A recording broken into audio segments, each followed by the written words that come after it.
En los últimos días somos testigos de un conflicto entre dos pequeños países. Pero a pesar de sus diminutos tamaños, despiertan sentimientos enormes en todo el mundo. Todo el mundo árabe está ahora levantado en contra de Israel y a favor de Palestina. Y si bien piensas que esto no tiene que ver de un conflicto entre árabes y judíos y que es solo en contra del sionismo, pues hay una leyenda que los judíos vivieron muy bien en tierras árabes, pues creo que debes revisar la historia. Remitámonos solo al siglo XX, donde en 1912, el 17 de abril, 51 judíos murieron en Marruecos por una revuelta en el momento que el sultán Mulay Abad al-Hafjat, no creo que lo haya pronunciado bien, firmó un polémico acuerdo con Francia. ¿Por qué mataron judíos? Pues no lo sé, pero parece que estaba más o menos accesible y lo hicieron. En 1941, el 1 de julio, empezó el famoso Parhud en Irak, un pogromo de árabes contra judíos donde murieron más de 200 judíos y miles fueron heridos por la multitud árabe musulmana, casas saqueadas y en llamas y mucho más. Como te dije, esto es solamente el siglo XX, hay mucho más. Ya en el año 622, después de la Era Común, 700 judíos de la tribu de Qurayza fueron decapitados por orden nada más y nada menos que de Muhammad, el profeta del Islam. Desde ese día los judíos no lo han tenido fácil en tierras musulmanas. Y abajo en la descripción te dejo un link de Wikipedia para que puedas ver los hechos históricos. Pero este no es un vídeo de historia, sino que en este vídeo vengo a contarte la raíz del conflicto y sobre todo el futuro. A contarte si hay esperanza o solución para este conflicto, y para esto debemos conocer la historia de dos personajes bíblicos, Isaac e Ismael. Isaac e Ismael son los dos hijos de Abraham, el padre de la fe monoteísta. Según el relato bíblico, Abraham estaba casado con Sara, quien era estéril, no podía tener hijos. Es por eso que Sara le pidió a su esposo allegarse a su sierva Agar, para que ésta le conciba descendencia. Así que Abraham tomó a Agar como su segunda esposa, de quien dio a luz a su primer hijo, Ishmael, en hebreo, o Ismael en español. Pero antes debemos saber que esta señora Agar no era solo una sierva. El relato bíblico nos cuenta que Dios le ordenó a Abraham ir a la tierra de Canaán. Pero cuando llegó a la tierra prometida, hubo allí una gran hambruna que instó a Abraham a descender a Egipto, tierra árabe. Sara era hermosa y Abraham, por miedo a que no le maten a él para quedarse con ella, dijo que era su hermana. La hermosura de Sara no tardó en llamar la atención de los egipcios, quien la llevaron al faraón para que ésta la tome como mujer. El Midrash cuenta que por un milagro divino, Sara fue devuelta a Abraham antes de ser tocada por el faraón. Y con ella, también la hija del mismo faraón, quien después de ver los grandes milagros de Dios, se asombró de la grandeza de este hombre Abraham y por eso le dijo a su hija: es mejor para ti ser sierva de Abraham que la hija del rey de Egipto. Y así se la dio a Abraham para que sea la sierva de Sara, su mujer. Ahí empezó una historia de competencia y conflicto entre dos princesas, Sara, que su nombre en hebreo es princesa, así puede ser traducido, y Agar, que era la hija del faraón, también una princesa. Así pues, Agar, la segunda esposa de Abraham, no era cualquiera, sino la hija del rey de Egipto. Por eso es que también se le considera árabe, por venir de Egipto, y por ello a su hijo Ismael se le identifica a él y a su descendencia como un arquetipo de la civilización árabe, quien más tarde fue, en su mayoría, musulmana. Abraham tenía sus esperanzas puestas en este nieto del faraón, que de él saldría la descendencia que cumpliría la promesa divina: en ti serán benditas todas las naciones en la tierra. Pues, ¿qué nación podría ser tan poderosa para que en ella se bendicieran todas las naciones de la tierra? Pues no está mal que el nieto del faraón y el hijo de Abraham, qué gran unión, puedan tener a esta descendencia. Pero de repente, una visita inesperada cambiaría el rumbo de toda la historia. Después de que Abraham fuera circuncidado y dejara de ser Abram y se convirtiera en Abraham, se le anuncia que su mujer de 90 años le dará a luz a un hijo. Y tanto él como Sara, su mujer, se ríen. Y por eso es que ese hijo será llamado Yitzhak, que en hebreo significa se reirá. Literalmente, Dios le dice a Abraham que todas las promesas que le había hecho, como en ti serán benditas todas las naciones de la tierra, se cumplirían con este segundo hijo. Pero como ya dijimos, Abraham ya tenía otros planes con Ismael. Así que la respuesta de Abraham a esta promesa divina nos sorprende. En vez de celebrar el nacimiento de un hijo con Sara, entiende que este hijo nuevo no será más sino que la competencia a aquel a quien ya tenía planes y había puesto su confianza. Y por eso es que Abraham le responde a Dios, Lu Ishmael hijiel lefaneja. Dios le anuncia esto y la respuesta no es, ok, gracias, bendiciones a Dios, sino, ojalá que Ismael viva delante de ti. Abraham no le terminó de agradar que Dios le prometiera un hijo aparte de Ismael. Abraham se empeñó en Ismael también, a lo que Dios le responde que aunque es cierto que la promesa divina será cumplida con Isaac, a Ismael también le espera un gran futuro. Ahora piénsalo bien, para Ismael, el hecho de que un hijo nuevo naciera no era para nada sencillo. Las leyes antiguas, por ejemplo en el Código de Hammurabi, cuenta que si una mujer es estéril y da a su sierva a su esposo para que ésta le dé descendencia, este hijo de la sierva va a ser el heredero. Pero si luego, por algún motivo, la estéril llegara a dar a luz, la primogenitura, la herencia, pasará a este segundo hijo, porque es el hijo de la mujer de verdad. Para Ismael, que ya tenía 13 años entonces y entendía bien todo lo que estaba pasando, el nacimiento de Yitzhak significaba perderlo todo, perder todo su futuro.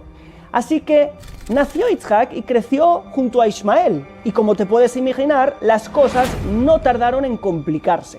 El texto bíblico dice que Sara vio como el hijo de Agar, Metzahek. ¿Qué significa eso? Pues hay discusión, pero Rabbi Shimon Bar Yochai, el autor del Zohar, interpreta que Metzahek es literalmente que se reía. Cuando todos estaban felices por el nacimiento de Yitzhak, él se reía y decía, ¿no veis que yo soy el primogénito? ¿No veis que yo soy el heredero? ¿De qué os alegráis tanto? Es por eso que cuando Sara pide que la sierva e Ismael se vayan de su casa, le dice, expulsa a esa sierva y a su hijo, porque no heredará el hijo de esta sierva con mi hijo, con Yitzhak. Así que la pelea era, ¿quién es el heredero de la promesa de Abraham? Esto nos hace pensar que para Ismael la existencia de Yitzhak significa perderlo todo. Esto es muy diferente, por ejemplo, de la pelea que vendría en la siguiente generación por la primogenitura entre Jacob y Esaú, que por cierto representa, según la tradición judía, a Roma. Estos reconocen la existencia del uno del otro, pero discuten por quién merece más ser el primogénito. Nuestros sabios nos dicen, Maaseh Avot Siman Lavanim, es decir, las obras de los padres, ¿sí?, de los antiguos, los que están escritos en la Torá, son señales proféticas para los hijos. Entonces, tenemos que entender que todo lo que ocurrió allí nos va a ayudar a entender el conflicto que dura ya más de 1 milenio y todas las cosas que están pasando.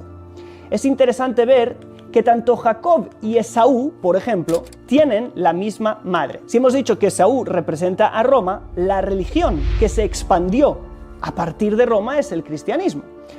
Y los descendientes de Jacob son el judaísmo en el día de hoy. Y tanto el judaísmo como el cristianismo, tanto Jacob como Esaú, tienen la misma madre, es decir, salen del mismo lugar, tienen una misma base. Luego hay una discusión encima de esta base, pero las dos religiones y civilizaciones tienen una base común sobre la cual discutir en el peor de los casos o dialogar en el mejor de ellos. Las influencias de una religión con la otra, ¿sí?, hacia los dos bandos, es clarísima para el que es sincero y estudia las cosas de manera parcial. Sin embargo, el judaísmo y el islam no tienen conversación, nunca la han tenido. no tienen base conjunta. El Islam dice que los judíos cambiaron la Torá y por eso hubo necesidad de una nueva revelación, el Corán. Para ellos, quien fue sacrificado incluso por Abraham no fue Isaac su hijo, sino Ismael. Diferente del cristianismo, que en su mayoría dice, está bien lo que el judaísmo dijo, o lo que Israel dijeron, pero hay algo más que ellos se han perdido. El Islam dice, está mal. Ellos no pintan nada. Los libros de Israel no son sagrados ni inspirados. El pueblo ya no es escogido, sino quien crea en el Islam es el escogido y se terminó. Ellos o nosotros. Claro que no son así todas las ramas del Islam, pero eso lo veremos después. Pero esto, que se ha popularizado tanto, tiene raíz en la visión ya vista de Ismael, ¿sí? Que la misma existencia de Isaac me deja sin herencia. Si aceptamos la existencia de este, nos quedamos nosotros sin. El Islam ha conquistado durante la historia muchísima tierra. Puedes ver en el siguiente mapa, todos los lugares en verde son tierras mayormente pobladas por musulmanes o países directamente declarados musulmanes. Pero la existencia de un país de 7 millones de personas al lado de los 2.000 millones de musulmanes en todo el mundo despierta sentimientos muy profundos en el mundo musulmán. Y ahora entienden el porqué. En el subconsciente colectivo de algunas ramas del Islam, por herencia de Ismael, la existencia de los judíos es profundamente molesta. Basta solamente con ver este hadiz, que es citado en los estatutos del grupo terrorista Hamas como uno de sus objetivos, y citan lo siguiente. El profeta, que la paz y la bendición de Alá sean con él, dijo: la hora no vendrá hasta que los musulmanes combatan con los judíos y los maten.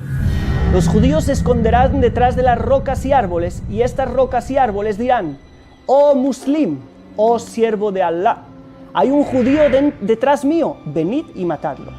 Todos los árboles dirán esto, en excepción al, espero que lo diga bien, el Harakat, ¿sí? Ya que es un árbol de los judíos. Hace 10 años aproximadamente, un imán principal en Palestina, en un evento oficial de Fatah, ¿sí?, el gobierno que dice ser político y no religioso, citó esto después de ser invitado por alguien a hablar, que por cierto llamó a los judíos ahí descendientes de cerdos y monos. Él citó el hadiz y afirmó: los judíos lo saben, y por eso plantan miles de árboles Hardak en sus colonias. No es cierto, pero eso es lo que dijo. Pero no os preocupéis, hay esperanza. El texto bíblico, luego de este episodio de conflicto, nos sorprende con un versículo que dice: Vaikberu oto Yitzhak ve Ishmael banav el meharat hamachpelah. Es decir, y lo enterraron a él, Yitzhak e Ismael, en la cueva de Machpelah.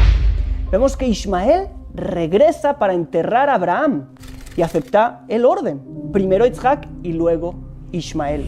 Y eso también es señal que, según nuestra tradición, el pueblo musulmán rectificará su relación con Yitzhak en los últimos tiempos.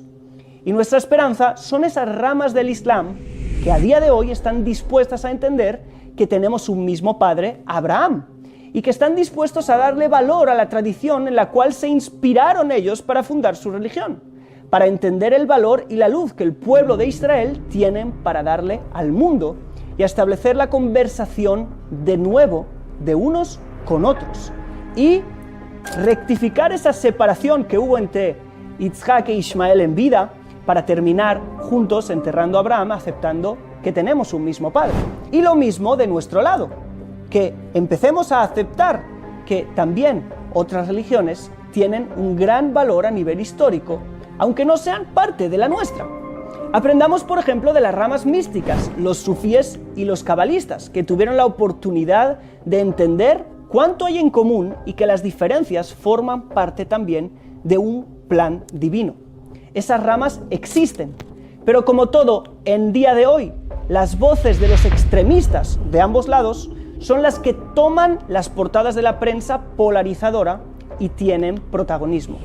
Así que esperamos pronto la reunión de Isaac e Ismael, quien a pesar de todo fue amado por Abraham, porque éste entendió proféticamente que estos tenían un papel para expandir su fe monoteísta en el mundo y al final reconocer también que en Isaac te será dada descendencia. Esperemos que esta conversación se establezca a día de hoy, porque parece ser que el ir un poquito más allá y ver las cosas de una manera más espiritual es nuestra única esperanza, porque a nivel político y siguiendo agarrados a extremismos no vamos a ningún lugar. Esta ha sido la historia profética de Isaac e Ismael y cómo nos afecta hasta el día de hoy. Si te ha gustado el video, déjame like. Obviamente que tienes mucho que opinar y que decir, déjamelo en los comentarios y nos estaremos viendo en el próximo video. Si no estás suscrito a este canal y quieres más contenido como este, puedes hacerlo en el botón de suscripción y activando la campanita para que te avisen de más contenido. Y si quieres ver otro video muy interesante, te lo dejo por aquí. Shalom.